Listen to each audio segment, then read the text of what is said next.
Hello friends, best of luck for your exam. কোনো tension ল'ব নালাগে। এটা কথাই কওঁ, যিসকলে 100% পঢ়িছে, 100% চিলেবাছ কমপ্লিট কৰিছে, বা যিসকলে কমপ্লিট কৰা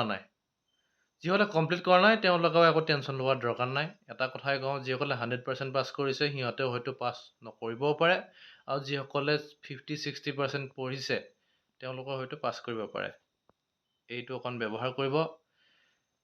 যিকোনো ক্ষেত্ৰতে মই কৈছোঁ, অংক বিশেষকৈ যিখিনি মেথমেটিক্সৰ যিখিনি আপুনি পাৰ্টটো পাব, তাতে আপোনালোকে যদি নোৱাৰে উত্তৰ চাই কৰিবলৈ চেষ্টা কৰিব। নেক্সট ইংলিছত বহুখিনি এনেকুৱা প্ৰশ্ন পাব, আপুনি ইংলিছত লাইনটো মাতি চাব।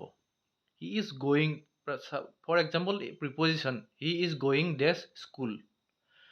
আপুনি এনে মনতে he is going to school হৈ ভাল লাগিছে নে he is going in school ভাল লাগিছে, he is going at school ভাল লাগিছে, কোনটো ভালকৈ বেছিকৈ পঢ়ি ভাল লাগিছে আপুনি যদি নোৱাৰে তেনেকৈ লিখিব। আৰু যিবোৰ একেবাৰে নোৱাৰে কেনেকৈ কৰিব লাগে মই আগতে ভিডিঅ' বনাই থৈছোঁ, আপোনালোকে নিশ্চয় চাইছে। তেনেকৈ কৰিবলৈ চেষ্টা কৰিব। অপশ্যন যিকেইটা মিলা জোলা অপশ্যন থাকে, যেনিবা 3-4টা অপশ্যন আছে, তিনিটা একদম প্ৰায় চিমিলাৰেই, আৰু এটা একদম বেলেগ। সেই বেলেগ হোৱাটো চান্স বহুত কম থাকে, এই তিনিটাৰ মাজতেই হ'ব। আৰু আপোনালোকে ওপৰৰ গোটেইকেইটা যিটো অপশ্যন থাকে সেইটো শুদ্ধ হোৱাৰ বেছি চান্স থাকে, আৰু যিকেইটা ওপৰৰ এটাও নহয় তেনেকুৱা শুদ্ধ হোৱাৰ বহুত কম চান্স থাকে। আৰু কি জানে, আপুনি আৰম্ভণিৰ পৰা যেতিয়া প্ৰশ্নখন পাব একদম শেষলৈকে যাব, যিকেইটা পাৰিছে পৰা নাই, কি টেকনিক কৰে যে কম্পিটিটিভ এক্সামত 5-6টা কুৱেশ্যন ষ্টাৰ্টিঙত একদম হাই দি দিয়ে, তাকি আপোনাৰ কনফিডেঞ্চ যাতে ভাঙি যাওক। কোনো টেনশ্যন লোৱাৰ দৰকাৰ নাই।